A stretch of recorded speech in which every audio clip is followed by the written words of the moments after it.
Welcome to Disney A, the Canadian-themed Disney travel podcast. We're your hosts. I'm Brandon. And I'm Krysta. I'm alive! Yay! I'm happy you're alive. Yeah, me too.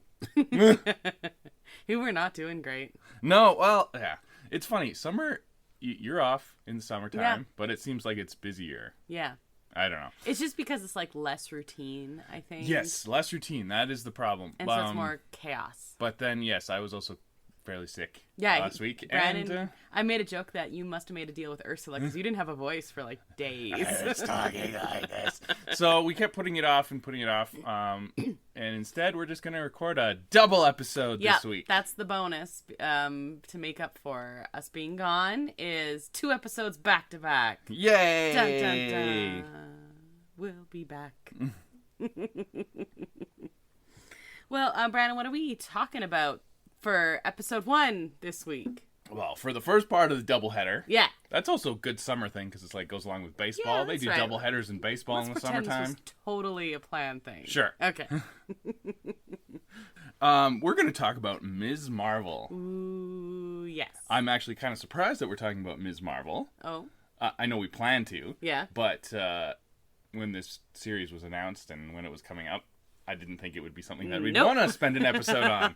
But I absolutely we can like do. mention it in the news or something, whatever. Yeah. So that's cool. Mm-hmm. And how about, do you have a nerd thing this week? Yeah, I do. Don't forget we need another one for the next no. episode.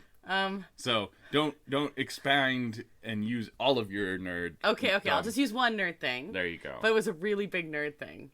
We went to go see Hamilton. We did. Live and in person. Yes. After having seen it 1,700 times. At least. On Disney Plus. Yeah. So Broadway Across Canada is the touring company, and apparently they only did 4 cities in Canada, but one is a fairly close major city to us.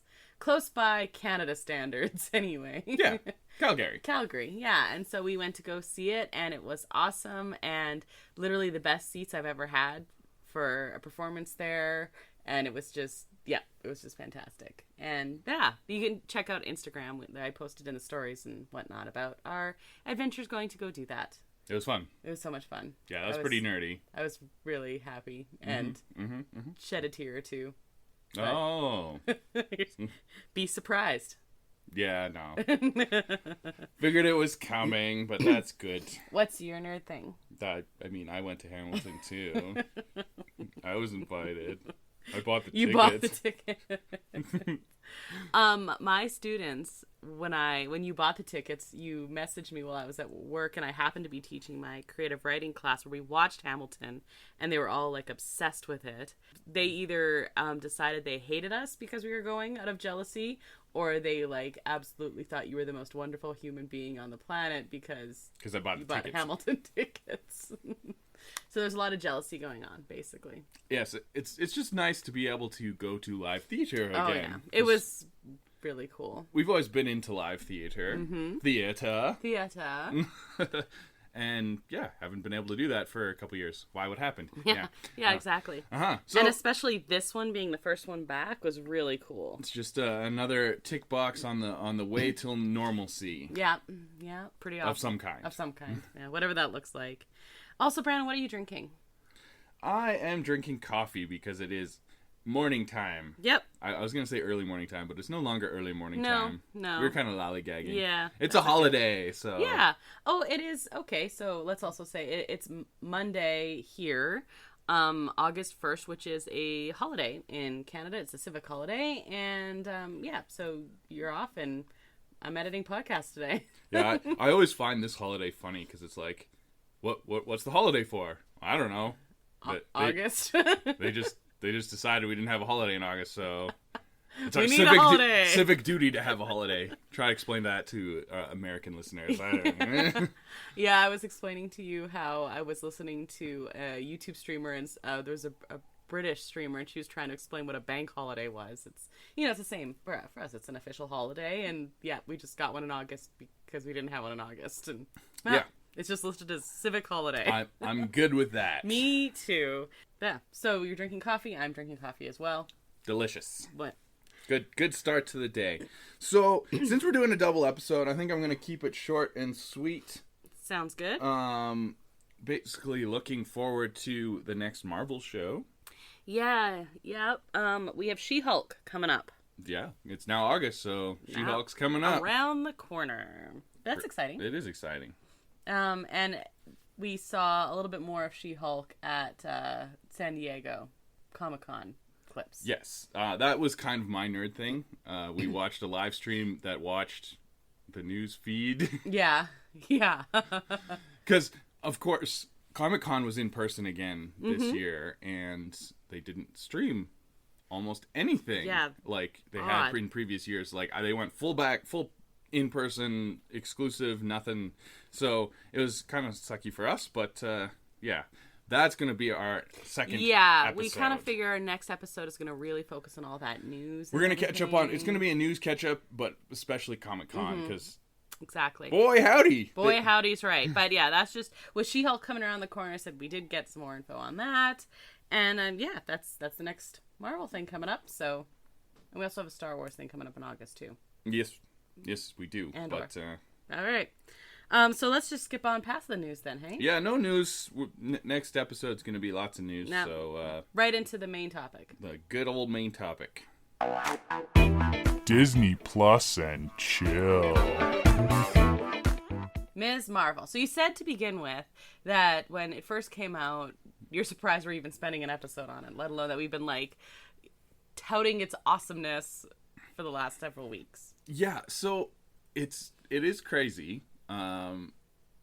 This series was like below, like an order of magnitude below on the hype meter for me. Yeah. Every other Marvel series that had been announced or had come out. So when they first started announcing them, this was kind of like the last. You had your first like Falcon, Winter Soldier, and WandaVision, and Loki, and all of those ones, and then this was like. It was announced after. It was announced after, but it was still like part of the initial like, whoa, my goodness, look at all these Marvel shows coming. It was announced at the same time as Armor Wars, I think, wasn't it? Oh, no, I think we just got more information about it that time. Apparently it's still happening. I don't know. Anyway, but I agree. Like, there were a few that I was like in on, like Hawkeye. I was like, whatever. Falcon, Winter Soldier was like, whatever. Like, cool. I'm looking forward to it, but like, not. Oh my god, excited. And this was. Not even there. Falcon and the Winter Soldier was early enough that I was like, oh, it's cool, we're getting a show. And then, like, Hawkeye was far enough away, I was like, that's kind of lame. And yeah, I liked them both.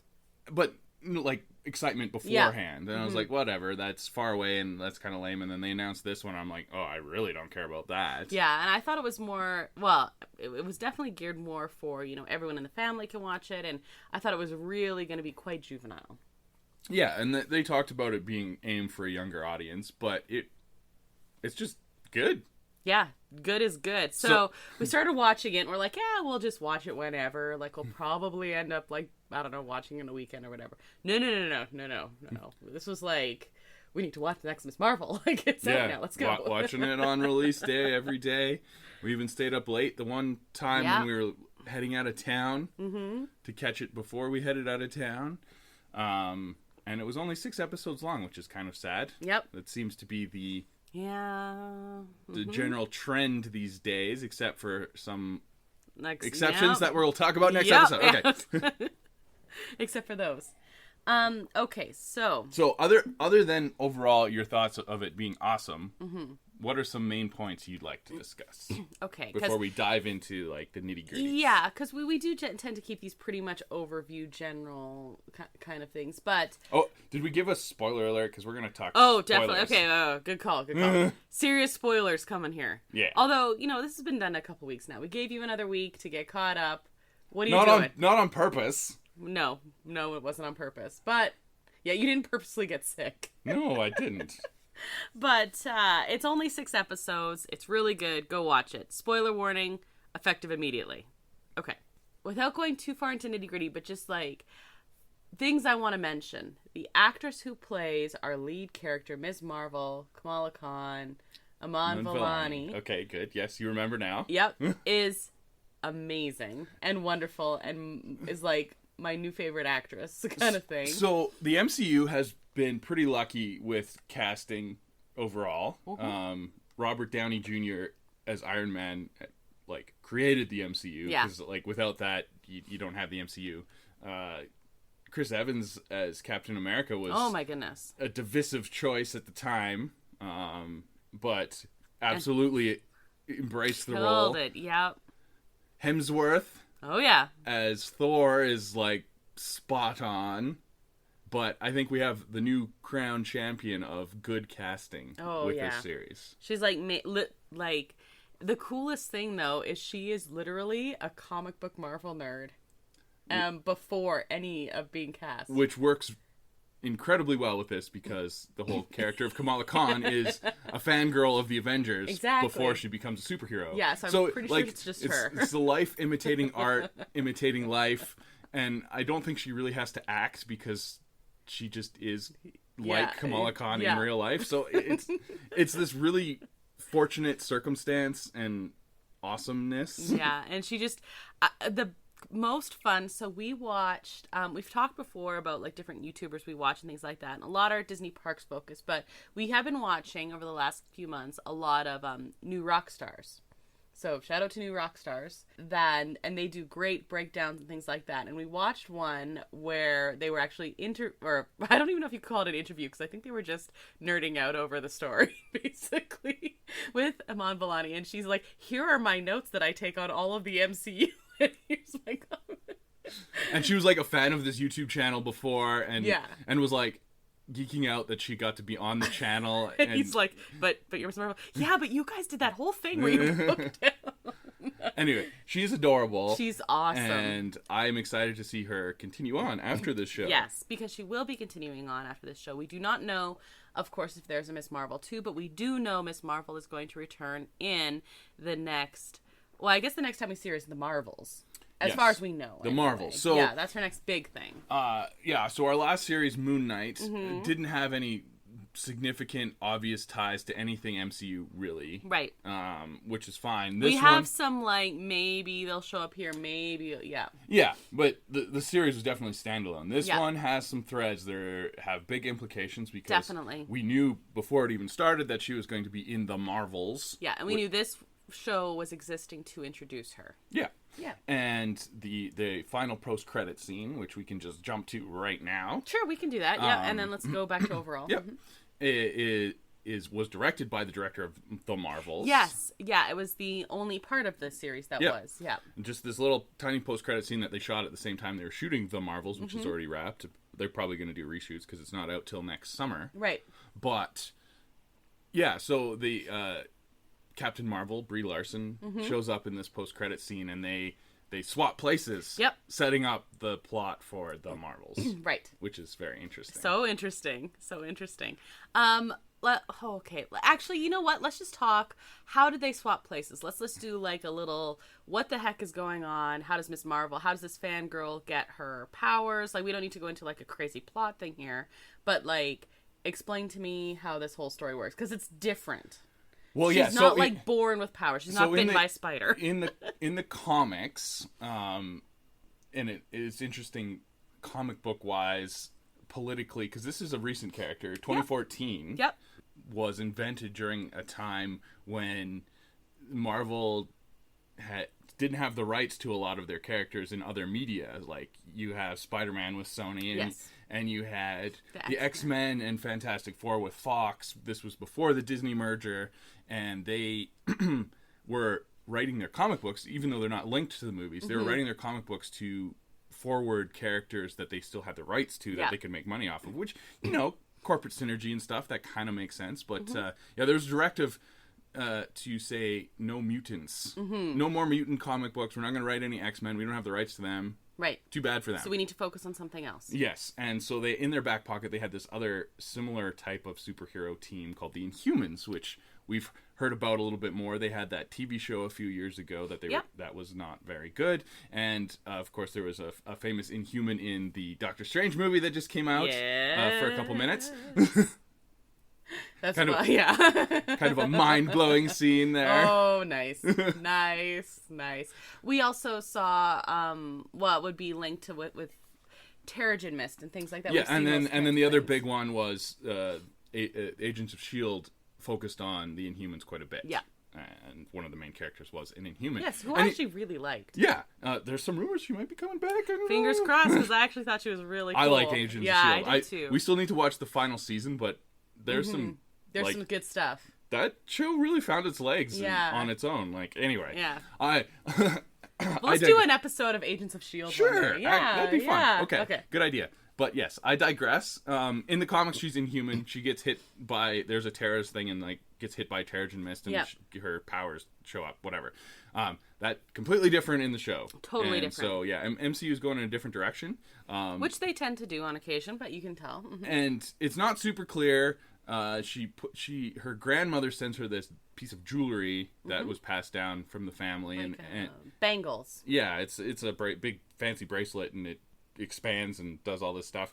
But she puts it on, and her eyes glow, and she gets powers. Yeah, and it's not really super explained because it happens in the first episode. Right, and she's what also works though, I think, with it not being super explained. I mean, we get pieces. Is she doesn't know what the heck is going on? So I'm not saying. I still have a little sickness. I'm not saying it's a bad thing. It works. That it's kind of mysterious because, like, no, you don't need a bunch of exposition. You just you just show it happening, and the character kind of figures it out as the audience is figuring it out, and it is mysterious. From a writing, like, storytelling perspective, sometimes that works better as well. I mean, yes, we understand as they understand, but also, like, it allows us to have more suspension of disbelief as long as it makes sense in their realm. Yeah, and it's fun because you have the weekly release and you have YouTubers trying to figure it all out. It actually works so well for this kind of thing. I am a big fan of the weekly release schedule. Again, for something like this, I am. Yeah. It allows each episode to breathe, and you can have your theories, and then they can be right or wrong, and it's just fun. Anyway, so we're still not entirely sure how it all works, but the bracelet, which may or may not be alien or possibly Atlantean now, because they're also blue is the thing. Okay, we also have let's explain the blue thing here, because we also have we had a few flashbacks to how they get the bracelet and her family history and things like that. Her great grandmother finds the bracelet, and we meet the great grandmother, and that she has her own whole story. Right. So, but so where the bracelet is found is this like archaeological dig looking place, and interestingly, it has a 10 Rings logo on it. That's sure interesting. So that's another tie to the MCU. Super interesting. But they discover it on a corpse that is buried under rubble, and all you see is the blue arm. So we don't know. Originally, everyone was like, "Oh, it's Kree." Kree, they're blue. It kind of looks alien techy, and of course the Kree are super involved with Captain Marvel, which has big ties to Ms. Marvel, and anyway, so and Terrigen. We think it's probably Kree, and now, most likely, but now we also have other blue people. Who also might be linked to the Kree. You don't know. Yeah, we don't know. Yeah, I know. Anyway, that's cool. We still don't know exactly how her powers were unlocked, where the power comes from, but she's also a mutant. That was the big one. So originally it seemed like because there's something in her family, like there's been ties in her family, and we find that was her great-grandmother, her great-great-grandmother. Her great-grandmother. Great-grandmother.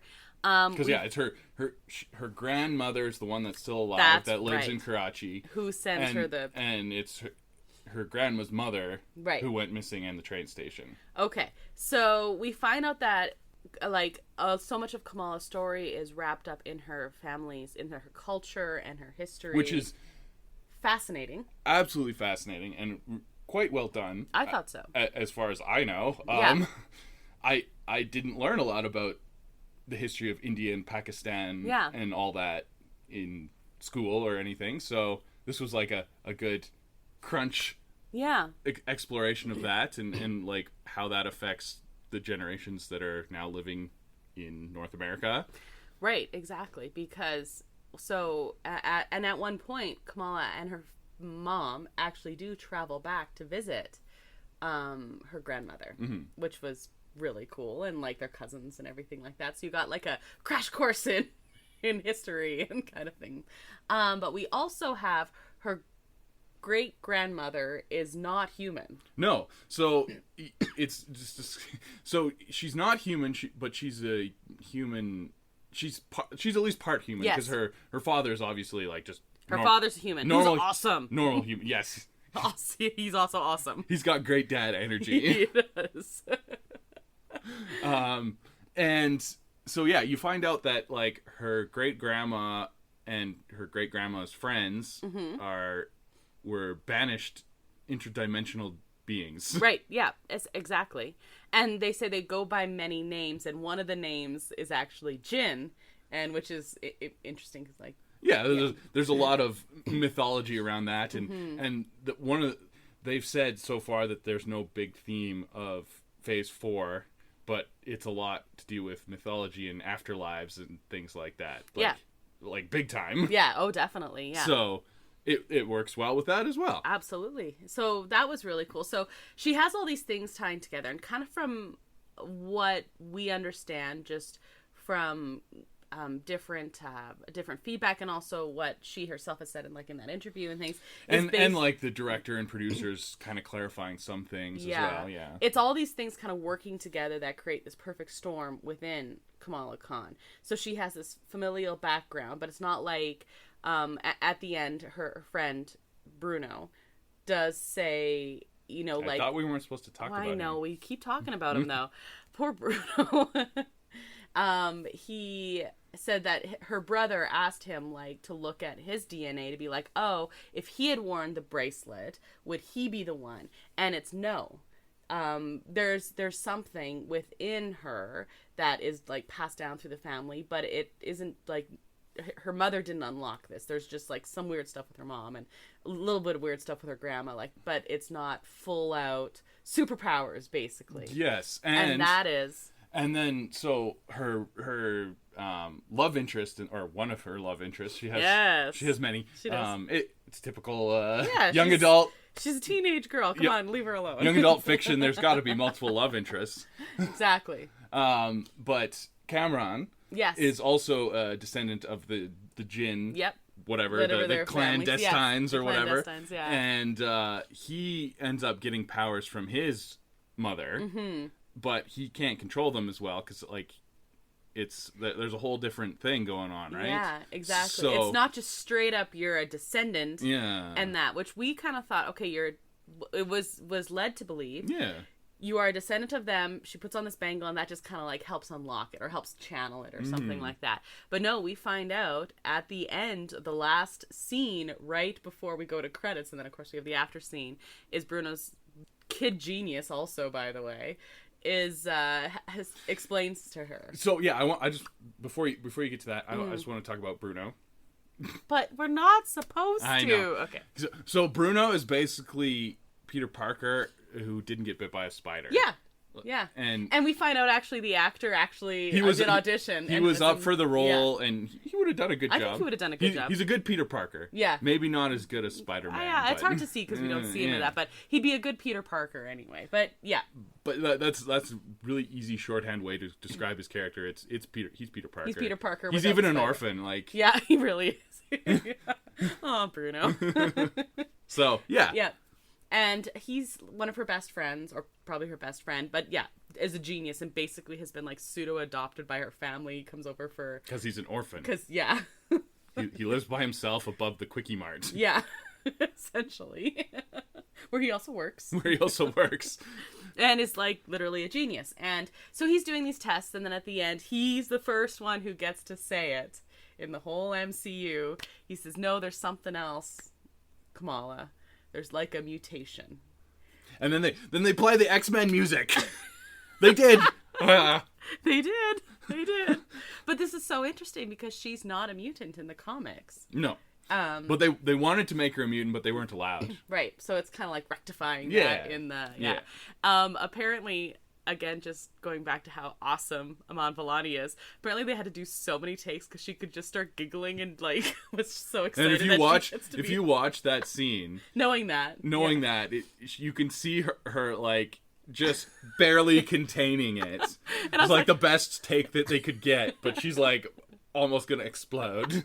She's like, I'm the first one. Which is again a testament to how like she knows what a deal that is, right? And yeah, she got the script and immediately emailed Kevin Feige in all caps. And he's like, okay. Apparently after they first met, or they met the first day, and she said that she was so awestruck she just basically mumbled stuff. So then the next day she sent a 4-page email apologizing for being so bumbling, but also, I have a lot of questions. And then she emailed him 78 questions, and he only answered 40 of them. He's slowly working his way through the list. But, like, just a testament to, like, how awesome she is, right? She is awesome. Okay, so we have our first mutant in the MCU. Yeah, apparently. Which is crazy cool. And I love her response. He says there's something like a mutation, and like you said, she's barely holding it together. And she kind of shrugs it off and says, well, it's just another label. And to kind of be like that snarky tongue-in-cheek little line. I like that. Mm-hmm. We've kind of jumped around a little bit here. But, we have, yeah. But, okay, so takeaway right now, Iman Vellani is awesome. We are going to see her again in Miss Marvels, and the Captain Marvel and her switching places, which is kind of where we're jumping off from.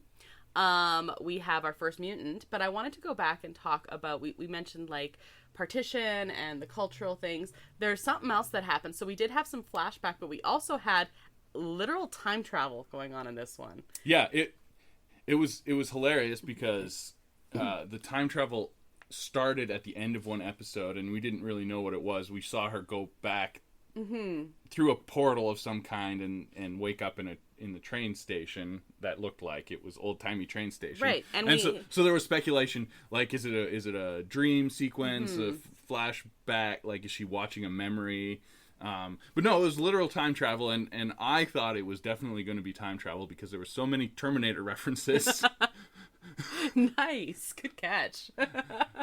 In that episode, there were so many Terminator references. There were a lot of literally, he says, "Come with me if you want to live." In that episode, yeah, and it's a literal Terminator scene because she saves her own grandmother. Yeah, which is super cool. That little. Yes, the family has this, like they said, every family has a story about partition, and ours is, and then they go through this family story about the grandmother following a trail of stars. And when she's like 2 years old, exactly, or whatever. Yeah. And this only memory she has, and they're like, oh, this toddler's just making up this thing. But no, it's Kamala Khan, like, leading her somewhere, and it looks like stars to this little kid. So yeah. So she saves her, and it kind of, like, messes with the rules of MCU time travel a bit. That's the thing. I mean, it's... When it comes to time travel, it's important to have solid rules, but you also can break them in service of the story as long as it kind of makes sense. Like, this seems... Because we've seen time travel in the Avengers movie. Yes. And they had the whole... talk about how if you do something and it'll break the timeline, and then you kind of went into that in Loki about how there was this one timeline and you can't mess that up or they're gonna prune you, but that was all Kang. So Kang wanted this to happen. I think the way they're making that work. I don't know, it makes sense within Kang's timeline, so it's fine. Also, he's dead now. Like, I don't know. Whatever. Also, whenever you're in doubt, it's probably a multiverse thing. Yeah, exactly. What? I don't know. So in this story, you have basically this teenage girl who's a massive fan, and she gets this bangle, and she discovers she has power. So that's, like, one plot going on. Through this, she also has, like, because she's a teenager, she's also, like, figuring out her role in her family. And it's also, like, a very traditional immigrant family that she's, like, there's also that kind of... Yeah, they're in their kind of immigrant bubble. They have all their friends from the mosque, and their neighborhood is very Muslim. Yep. And you get to kind of see that culture, like... Pakistani American neighborhood, and they have all the different they go to that barbecue street party or whatever, that was great. And they introduce all the different groups the Illuminantes. That was really funny. Who actually are the ones who run everything. They run everything. They sit around gossiping about everybody, and you got to make sure that they're happy, or you're going to have a bad time. And her other high school friend is like kind of a born again Muslim. Yeah. She like super embracing it. She wears a hijab at school and is running for the mosque council or whatever, which is a huge big deal. As a teenager, yeah, like, and like a woman, fuddy-duddy old men running things, and of course because the Muslim culture is very patriarchal, so the women have to sit off in the back, and their part of the mosque is kind of run down. They have that whole subplot going on, and kind of empowering women that way as well, which is cool. Yeah, no, I really actually like this character. The side characters in this are all excellent. They really are, and I'm like, please don't just leave. We would like to see more of you. Okay. Yeah. Please show up in Miss Marvel, in the future Miss Marvel properties, whatever those might be. Yeah, so we got a year to the Marvels. I think that we'll have another season of Ms. Marvel. I'm hoping so, because we kind of left these characters being awesome, and there's more to their stories. The other one is, what's the TikTok girl's name? Oh, Zoe? Something like that. But there's also, like, she's in there, and she's just, like, the popular girl at school. Yeah, she's introduced as, like, your typical mean girl, and, like, but there's more to... Gen Z mean girl type of situation, like, super into social media, TikToking and stuff. But she's actually the first person who Kamala saves, and she actually kind of, like, goes to bat for them. You're expecting her to be this mean girl type of thing, but she kind of like tries to protect her a little bit, and then ends up trying to help her at the end.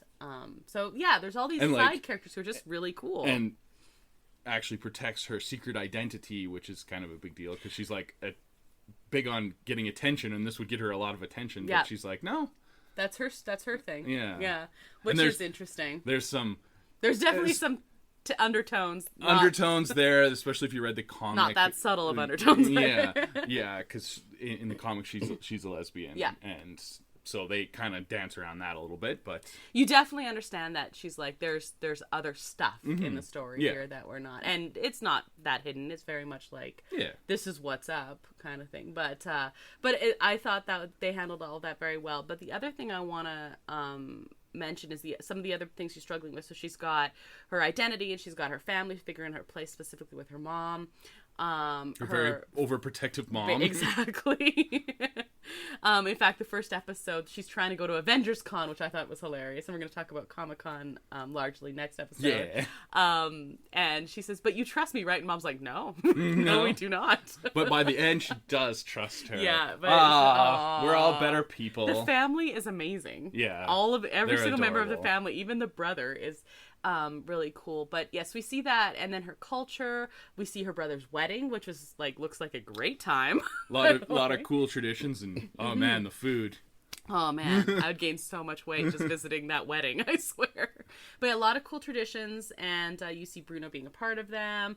Her friends and family members is just awesome. But we also get that not only is she trying to deal with these clandestine / djinn / whatever situation, and trying to figure out the bangle, but she's also dealing with politics, kind of, because there's what's their full name? The damage control DODC something. Okay, yeah. But yeah, it's damage control. Okay.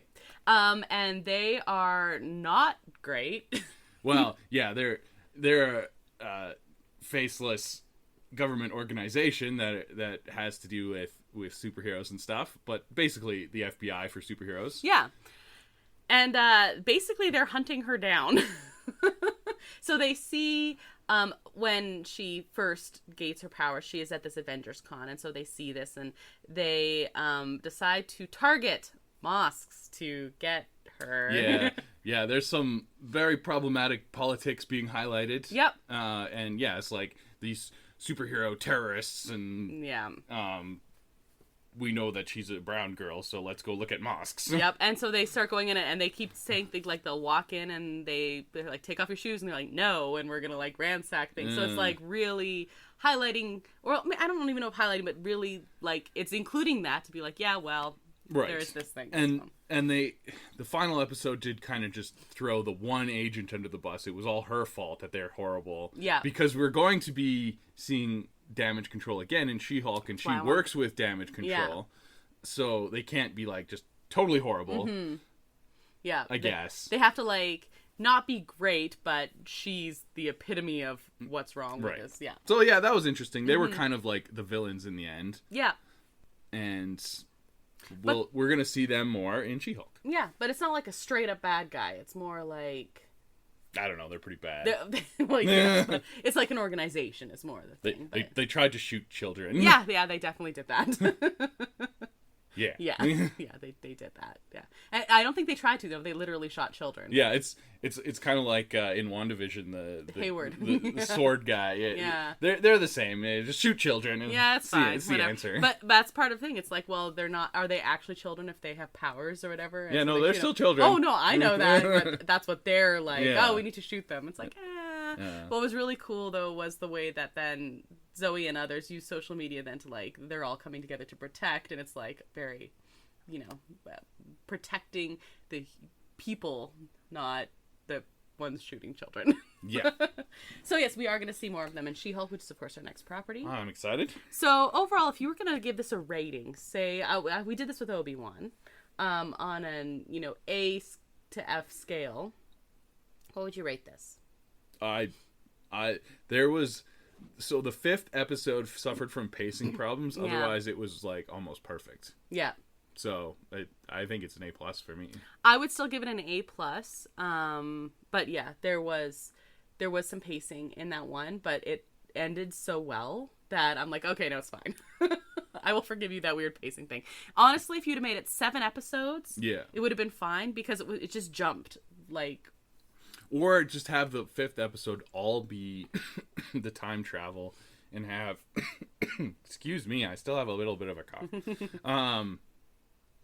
And then have her jump back to the future for the final episode, and you could have the climax with the clandestine Jinn people and Damage Control all in the one. But you jumped around too much in that 5th episode and kind of rushed things, but it was also slow. Like, it was weird. Yeah. But otherwise, no, but it's fantastic. And the style is so much fun. And I liked all the ties to the MCU, Yeah. your little hints of the 10 rings. They even mentioned Kingo because they talk about Bollywood. And, oh, yeah, that's right. And Kingo is, of course, Bollywood. And all this stuff. And I was just like, yes. Yeah, that was super fun. Because, I like Moon Knight, and it was a great standalone series, but I was kind of missing some of those threads. Because we're such nerds. Yeah. It's so much fun to be like, hey, it's a thing. Okay, yeah, I'm there for it. And the style is just amazing, and the music is amazing, and just so good. Yeah. This is definitely my top 5 of Disney Plus shows we've watched. Might be top 3. I think it's top 3. Oh, it's top. It's top. I think I like it more than Loki. Wow. Yeah. Okay. All right. Because the ending was better. All right. Yeah, that's fair. I like Loki. I like all the mysteries that were going on, and I didn't hate the ending, but it was still exposition the series. Yeah. So. That is what we called our podcast episode. Yeah. Yeah. It was. It just was. And I'm looking forward to Loki season 2. Like I'm not. Yeah, you're not discounting Loki. No, but I think it's right up there with WandaVision for me. Okay, so WandaVision is of course my number 1, and then before I said and Loki and Moon Knight were my other 2. But this one I'm gonna have to think about because I kind of put Moon Knight in its own category because it's so separate till we start seeing Moon Knight integrating with Blade or somebody. I don't know. Which might. You never know. Okay, and anything to add before I have a question for you here? Miss Marvel's awesome. Go watch it. Yeah. Cool. Brandon, I want to know which Miss Marvel character you are. Oh. Because after all, it is the brown girls from Jersey City who saved the world. Yeah, I'm not that, but no. Okay, so which Captain Marvel character is your favorite? Carol Danvers / Captain Marvel, of course. Maria Rambeau, Nick Fury, or Goose? Goose. Yeah. It's Goose. Of course it is. That's the only right answer in there. Come on now. Young Nick Fury's pretty cool too, but it's not Goose. Which of these superpowers would you like to have? Superhuman strength, super speed, shape-shifting, or flight? Probably flight. Yeah, I knew that. If you had a chance to attend AvengerCon, also, AvengerCon's awesome, and all the, like, shout-outs to future things is really cool. All the Easter eggs in AvengerCon are really cool. And the other thing I would like to point out is how press-oriented Scott Lang Ant-Man has become. A lot of questions were like, how do all the normal people know all this stuff about, like, Endgame and all these things? Oh, it's because Scott Lang is talking about it and writing books about it and he has a podcasting book and a about it. It's like Little Me, Big Life or something. Like, that's so great. And Kamala Khan has a YouTube channel where she addresses all of these things as well. Yeah. Which, I mean, yeah, that makes sense. So anyway, that was super fun, all that stuff. Yes. All right, so anyway, if you had a chance to attend AvengerCon, which OG Avenger would you go as? Captain America / Steve Rogers, Iron Man / Tony Stark, Black Widow / Natasha Romanoff, or Thor? Interesting. Mm-hmm. If I was going to get super duper into cosplay, I think I would want a 3D printed Iron Man outfit. Ooh, that'd be with fun. Like lights and stuff. Yeah, you're like, if you're going to do it, let's do it. Thor would be cool, but I do not have the physique for a Thor. And like a gender bend Black Widow would be kind of cool too. That'd actually be kind of cool too. I was thinking like a gender bend Iron Man would be like super fun. Mm-hmm. Mm-hmm. All right, well, I'm going to go Iron Man for you. Yep. Which of these terrible habits of yours would make your mom want to spy on you and microchip you if it was legal? My mom is too nice for that. You sneak out of the house to attend fan conventions. You disappear during major festival celebrations. You interrupt your own sibling's wedding to fight the bad guys. Or you get lost in strange cities and end up traveling back in time. All of these happened to poor Kamala Khan. Yeah, she had a bad week. Yeah, it's true. It was about a week. Yeah, about that. I don't know. It was quick. Maybe a week and a half. They were in Karachi for a few days. Yeah, they were. Yeah. Which also looks super cool, by the way. Yeah, interesting city. Mm-hmm. Yeah. All right, so which one of these is your... Time travel. My mom would probably want to track the time travel part. Probably. Which actor is superior, Kingo or Shah Rukh... Oh, boy. Shah Rukh Khan. I'm going to say Kingo, but... So, yeah, he's a famous Bollywood fella. The other one. I like that you used Kingo. Yeah. Which of these do you prefer? The OG Hulk or Big Hulk and Little Hulk are adorable? Big Hulk and Little Hulk is when Kamala's parents say she can go to Avengers Con, she can only go if her dad goes in there. Big Hulk and Little Hulk. I like Big Hulk and Little Hulk. Yeah. Absolutely. What is your favorite subject? English, math, history, or science? Science. And finally, which of these weapons do you like most? Kamala's bangle, Captain America's shield, Thor or Mighty Thor's Mjolnir, or Doctor Strange's cloak of levitation? Oh, this is a tough one, but I think it's the cloak of levitation. Yeah, that's pretty cool. Because it's sentient. It's sentient. I mean, the hammers also seems to be somewhat sentient. Mew Mew. Yeah, Mew Mew. That'd be the runner up, but definitely the cloak of levitation. Good choice, yeah. So you are Kamala's mom. Oh. Maniba. You are incredibly loving and protective of your loved ones, just like Maniba. Oh, okay. You don't agree? No. You thought you were the dad, didn't you? Or Bruno. I would prefer to be Bruno. I thought maybe the science answer would get me Bruno. At least she can cook good. No, so good. So anyway, that is our show number 1 this week. Stay tuned. Thanks, Elmule, who's responsible for the custom theme song you heard at the top of the show. You can find a link to his work at our website, disneya.wixsite.com/podcast, and you can also find a link there to our social media accounts as well as a way to email us. Email. That's a strong bad reference, and no one will understand it, but that's okay. I don't even understand that. If you've rated or reviewed our podcast, thank you. And if you haven't, please do. Also, we have a Q&A episode coming up here later this month, I think. So that stands for questions and answers. Good job. That I understood. We have some really good questions that have come in, but there's still time to get yours in. There's some doozies in there. Oh boy. Yeah. I'm concerned. Yeah. Just like really creative, like really cool thinking ones. So feel free to message us either through email or on Instagram or Facebook or Twitter, anything like that. So, next episode, part 2. I don't have anything clever to say. I'm sorry. we're going to be catching up all on that news. Until that next adventure, I'm Krysta. And I'm Brandon. TTFN, ta-ta for now. Thanks for listening to Disney, eh?